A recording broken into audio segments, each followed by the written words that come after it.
Также хорошо известна позиция Индии. यार प्रशांत, कुछ समझ में आया तेरे को? अरे भाई ऐसा लग रहा है अभी अक्षय खन्ना निकलेंगे डूफ डूफ टा टा टा टा टा।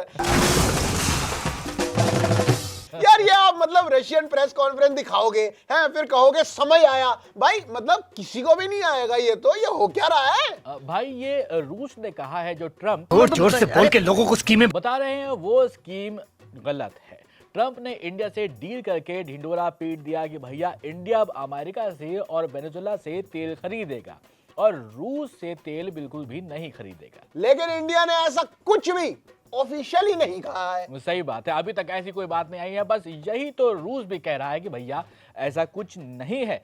अभी तक इंडिया ने ऐसा हमसे कुछ कहा नहीं है कि भैया हम तुमसे तेल नहीं खरीदेंगे। रशिया की फॉरेन मिनिस्ट्री की जो स्पोक्स पर्सन है, हम उन्हीं को सुन रहे थे, उनका नाम है मारिया ज़ाखारोवा। मारिया तो शारापोवा थी यार। नहीं, ये ज़ाखारोवा है। अच्छा। उन्होंने कहा है कि ट्रम्प साहब इंडिया जैसे एक इंडिपेंडेंट कंट्री के एक्शंस को डिक्टेट करने की कोशिश कर रहे थे। उन्होंने ये भी कहा कि रशिया को भरोसा है कि उसके इंडियन फ्रेंड्स किसी भी तरह की ऐसे एक्शंस नहीं लेंगे जिससे कि उनके रिलेशनशिप में कोई भी प्रॉब्लम आए।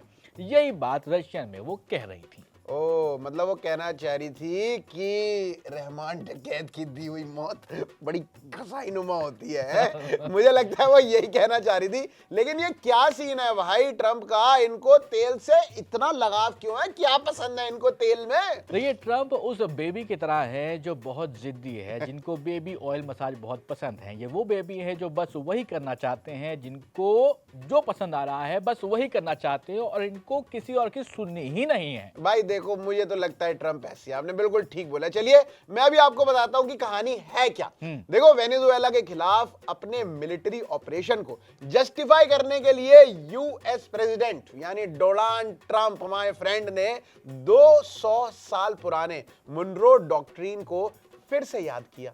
लेकिन असल में इस स्टेप के पीछे 19th सेंचुरी का एक और इंटरेस्ट था, वो था तेल यानी ऑयल। ऑयल। तो न्यूयॉर्क टाइम्स के मुताबिक जो शुरुआत में वेनेजुएला रेजिम पर पावर छोड़ने का दबाव बनाने और यूएस में ड्रग्स और जो इमिग्रेंट्स के फ्लो को रोकने की कोशिश चल रही थी और लगातार इसकी बात चल रही थी, वो पिछले फॉल में धीरे धीरे वेनेजुएला के ऑयल पर कब्जा करने की डिटर्मिनेशन में बदल गई। और इस शिफ्ट के पीछे खुद कौन थे?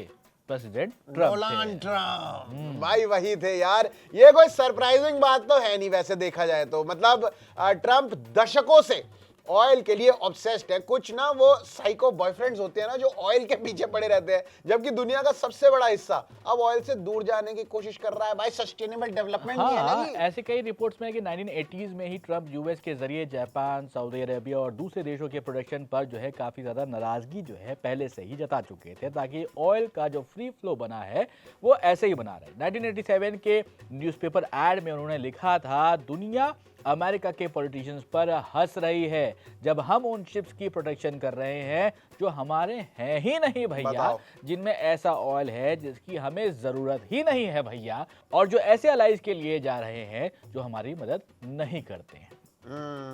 भाई देखो इराक वॉर को शुरू से सपोर्ट करने के बावजूद भी बाद में ट्रम्प ने कंप्लेंट किया कि भाई यूएस को इससे कोई बेनिफिट है ही नहीं, मिला ही नहीं। 2011 में उन्होंने वॉल स्ट्रीट जर्नल से भी कहा था कि भाई I would like to take the oil, I would not leave Iraq and let Iran take the oil. ये भाई बिल्कुल वो बन गए हैं अक्षय कुमार। अपने को क्या है, अपने को बस तेल निकालना है। सही बात है। और उसी साल उन्होंने ये भी कहा था कि लीबिया में ह्यूमैनिटेरियन कंसर्न्स को डिसमिस करते हुए ये बात कही थी, उन्होंने रखी थी कि I am only interested in Libya if we take the oil. भैया सिर्फ तेल चाहिए और कुछ नहीं चाहिए। Unsurprisingly take the oil Trump के फर्स्ट प्रेसिडेंशियल कैंपेन और फर्स्ट टर्म का भाई मंत्रा बन गया।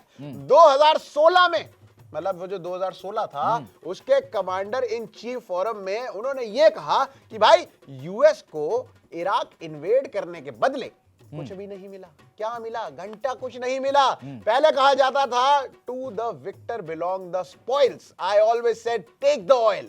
ये ट्रम्प साहब लगातार कहते थे। प्रेसिडेंट रहते हुए 2019 में उन्होंने सीरिया में यूएस फोर्सेस बनाए रखने का रीजन भी यही बताया। क्या बताया? I like oil. उन्होंने कहा कि we are keeping the oil, लेकिन इराक, लीबिया और सीरिया के उलट अगर आप देखेंगे वेनेजुएला की बात करेंगे तो वेनेजुएला एक अलग मामला बिल्कुल निकल के आया। भाई वेनेजुएला का मामला भी आपको बता देते हैं। वेनेजुएला के जो प्रेसिडेंट हैं निकोलस मदुरो को सीज करने से कुछ हफ्तों पहले ही ट्रंप ने साफ कर दिया था कि यहां पर क्या होना चाहिए। सही बात है। 16 दिसंबर 2025 को उन्होंने कंट्री पर ऑयल ब्लॉकेड अनाउंस कर दिया है। Until such time as they return to the United States of America, all of the oil, land and other assets that they previously stole from us.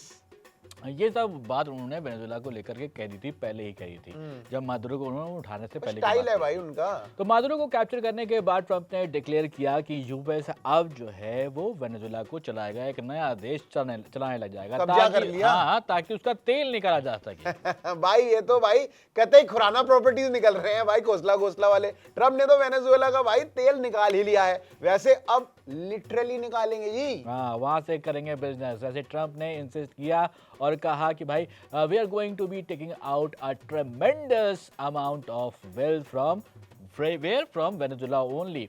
Out of the ground of Venezuela, it goes also to the United States of America in the form of reimbursements for the damages caused by that country. भाई ये reimbursement तो बहुत जरूरी चीज है यार, मतलब हमें भी पता है 15 तारीख को रिइंबर्समेंट कैसे बढ़ते हैं, लेकिन वैसे जो री इलेक्शन कैंपेन के दौरान भी ट्रंप ने लगातार मोर ऑयल प्रोडक्शन पे भी जोर दिया भाई, देते रहे नॉन स्टॉप। हाँ, उन्होंने ये भी कहा कि भाई ड्रिल बेबी ड्रिल, उनकी एनर्जी पॉलिसी का सेंट्रल स्लोगन यही बनकर रह गया था कि भैया हमें तेल ही चाहिए। जैसे मिलिट्री इंटरवेंशन में टेक द ऑयल हुआ करता था, तो उन्होंने ऑयल एग्जीक्यूटिव से कैंपेन के लिए $1 बिलियन रेज करने को कहा था और प्रॉमिस किया कि उनकी एडमिनिस्ट्रेशन उनके इंडस्ट्री के लिए अ ग्रेट डील होगी, बहुत बढ़िया डील होगी अगर वो ऐसा करते। $1 बिलियन मैं नहीं मानता, पाकिस्तान वाले कहेंगे इतने पैसे होते ही नहीं। वैसे ये है बढ़िया। देखो ट्रंप ने क्लाइमेट चेंज को भी होक्स बताया,